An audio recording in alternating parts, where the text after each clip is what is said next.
Listen, Rich. Chuck All Allen. right. There you go. Chuck I'd like Allen. to call the Milltown Ford Avenue redevelopment meeting to order, Tuesday, May 21st, 7 p.m. I'd like to call to order. Can I get a roll call, please? Mr. Cook? Here. Mr. Farkas? Here. Mr. Livingston? Mr. Mangarella? Here. Mr. Mashi? Here. Mr. Olashinsky? Here. Councilman Revelinsky? All right, thank you. Can I get a salute? Can we all rise for the salute to the flag, please? I pledge allegiance to the flag of the United States of America and to the republic for which it stands, one nation, under God, indivisible, with liberty and justice for all. Thank you. All right, next is the meeting notice. Kath? That's me, okay. Let the minutes reflect that adequate notice of the holding of this regular meeting of the Ford Avenue Redevelopment Agency was provided by the adoption of a resolution and the posting, filing, and forwarding of a copy of the same to the official borough newspaper, Home News Tribune, publishing companies on February 6, 2024. Public participation in this meeting will be permitted during public hearings and after the agenda of scheduled matters has been completed. Thank you. All right, did everybody get a chance to read the meeting minutes? Any changes, or can I get a motion to accept as written? So moved. Second. All in favor? Aye. Anybody opposed? All right, bills and claims. Cash, you gonna do it, or? That's me tonight. Mr. That's you Kager. tonight? When's he take over? All right, so the bills that came in for this month on the bill list come to $40,300. That includes the office expenses of the executive director at $310. We currently have a balance in the escrow account of $15,284.28. There was a $40,000 replenishment made by the developer. So when subtracting the amount of the new bills from the combination of the replenishment and the existing balance in escrow, it leaves in the escrow account a current balance after payment of the bills of $14,972.11. Thank you. Do you need a motion to accept them? Yes, you do. Can I get a motion to accept the bills and claims as reported? So moved. Second. Second. All in favor? Aye. Anybody opposed? All right, that brings us to the chairman's report. I don't know at what point we introduce Mr. Kevin McGowan. Well, that was a good time as any. You can do it right now. All right. So for our regular customers and visitors, this is who we decided on. We awarded him the job. He's more than qualified. He has gone through all the state's regulations and everything, and he's good to go. And his name is Kevin McGowan. I think he's good to go. If he has any questions, you guys have any questions for him at the end, you can open up a new business and we'll ask him away if you want to. All right. Other than that, there's nothing new on the chairman's side. We'll move on to correspondence. I don't have any. No correspondence. No new correspondence. Old business.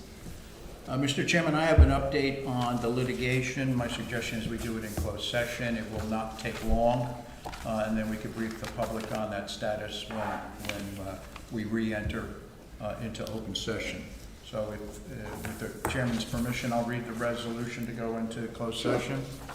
Whereas the Milltown Ford Avenue Redevelopment Agency has a need to discuss matters involving the Milltown Ford Avenue Redevelopment Agency versus SB Building Associates et al., case number 19 CV 21494-Z9Q-DEAN. Whereas the Open Public Meetings Act provides that a public body may exclude the public from those portions of a meeting and discuss certain matters in closed session, including any pending or anticipated litigation where the public body is or may become a party, including matters falling within the attorney-client privilege. Now therefore be it resolved by the Milltown Ford Avenue Redevelopment Agency that the agency enter closed session to discuss the above-mentioned matters. Be it further resolved that the discussion held in closed session will be disclosed to the public upon return to open session. So a motion to adopt, and a second and a vote, and we can go into closed session. All right, can I get a motion to go into closed session? So moved. Second? Second. All in favor? Aye. Anybody opposed? No. All right. Can we get you guys to leave for a couple minutes and kill the TV?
members on what was discussed.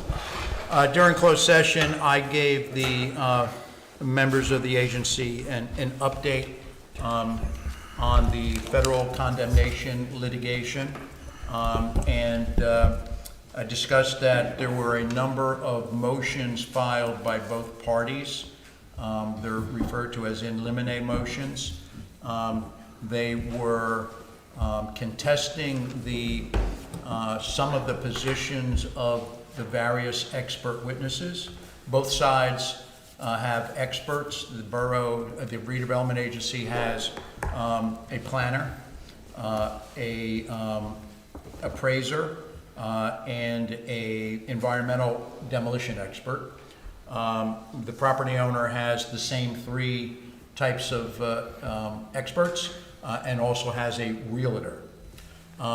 In these types of pretrial motions, the arguments are made that some of the premises that are espoused by the expert witnesses don't hold water, and that as a result of that, they can't use that in trial. We were the ones to file the first motions to argue that, and there's good grounds for it because the nature of the property owner's valuation opinion is based on the phrase highest and best use. And they've decided that the highest and best use is to have the entire site developed for warehouse. But there's some fundamental flaws in their theories which deal with that in order to do what they are suggesting they could do, they need to get variances. Those variances are unlikely to be granted. And in condemnation cases, regardless of whether it's federal or state, you cannot rely on a variance as part of your proposal unless it is probable that the variance would be granted. In this situation, the variances are pretty significant, deal with either parking situations on both where the existing structures are, as well as the new area that they would supposedly want to, or that they're proposing warehouses for, and or a parking garage, which also would involve a variance. Given the nature of this case and the revisions to the borough's master plan requiring affordable housing, the property owners starting this lawsuit as a builder's remedy to force the building of affordable housing on the site, the requirement in the New Jersey Superior Court that affordable housing be granted in this site, and the adoption of redevelopment plans by both the planning board and the governing body of Milltown, looking to do the redevelopment plan that's been most recently adopted, there is little likelihood that those variances would be granted. So that plays in that their planner's testimony is all about, at least this is the position that the redevelopment agency has taken in the litigation, their expert planner's position on highest and best use cannot go forward. And as a result of that, their expert appraiser, who has evaluated the property based upon the planner's highest and best use, his testimony becomes suspect and thus faulty. So our applications were to limit the planner's testimony in its entirety and to limit the appraiser's testimony only to the extent that it's based upon an additional warehouse. So his testimony would be limited to what is the value of the existing structures and the land under it, and the rest of the property would be evaluated as vacant land. There are other more minor questions raised with regard to their other experts, the realtor, who I don't even really think is going to be called, but they listed him as a witness, and their demolition person. We have some issues with that. And there's been hearings that have been taking place over 4 days already. They'll continue tomorrow, and they'll be concluded tomorrow. And it's kind of like a little mini trial where, the attorney calls their witness, their expert, asks a bunch of questions to establish their expertise and their credentials, and then the other side gets to cross-examine. So it's been pretty extensive. As a result of that, the judge is going to listen to oral arguments on May 30th so that he can get basically a summary of what the parties' positions are on the various motions. By the way, they filed similar motions against our experts, but they did that basically in response to ours. So we feel pretty comfortable. We feel very comfortable with our experts and their testimony. So the judge is going to listen to oral argument, and he's going to make a decision sometime after that. You may recall that this trial was scheduled to start the 29th of May. That is not going to happen because the judge is really spending a significant amount of time. There's over 1,000 pages of transcripts of testimony so far that he's going to have to review. He's going to have to listen to the oral argument, do his analysis, render an opinion. I don't know when he's going to render it. This judge seems to be pretty good and pretty quick and on top of things. So I would imagine that sometime within 2 weeks or so of the oral argument, we'll have a decision, but I can't guarantee that. But in light of that, the judge has moved the trial date to the first week in September. So that's what I know, and that's what I briefed the agency members out in closed session. All right, thank you. That brings us to, is there any other new business? That was old business, so you're up to new business. So do we have any new business? No, sir. All right, audience comments? Anybody got any comments tonight, questions? How you doing? Lee Weisenberger, 99 JFK Drive. I have a question for Mr. Cahill. Going back in time, I've been looking at some documents, and this is from the Ford Avenue Redevelopment Agency going back. It's November 9th of 2021. And Mr. Farkas asked who owned the land under the mill pond. That question's come up many a times, and you said at that point you were going to investigate it. Did you ever find an answer? I did not. I'm just like to know if we could question or ask Mr. Bourret then, since he's done the 2 title searches on it, which seem to indicate the owner. As I've explained to you before, the redevelopment agency is only acquiring the land that is part of the litigation, which does not include the land under the pond. So the title searches that were done were limited to the area of the area that the redevelopment agency is looking to acquire. I understand that, but looking back at the paperwork that was filed for that subdivision and whatnot of Ford Avenue, there's a lot and block number that shows up now on a 2003 map. And that lot number doesn't exist on the Milltown tax maps. The maps at that time would have been 1986. And on our new tax map that has come out, that lot and block number is still there. And Milltown's claiming ownership of the pond. Okay. And I feel that that's going to be a problem at some point if this doesn't get straightened out somehow. So- Your remedy, Mr. Chairman, if it's okay, your remedy is with the governing body. That if Milltown claims ownership of the land that's underneath the pond, the redevelopment agency has nothing to do with that. Well, other than Mr. Bourret in that redevelopment has tried to separate, at this point in time, that property is not separated. But when you do a condemnation, it becomes separated. If they were joined together, they become separated. At the final court, It becomes a new, Or it becomes when a it new was- piece of property. when it was filed. When and only if the redevelopment agency takes title to it. So that's what I'm saying, it's still one piece of property. Nobody's taken title to anything yet. Okay?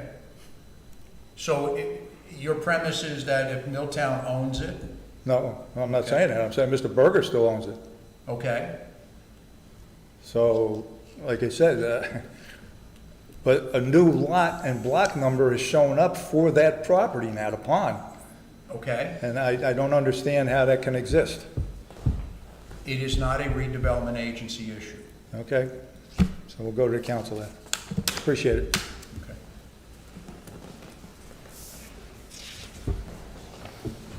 Anybody else?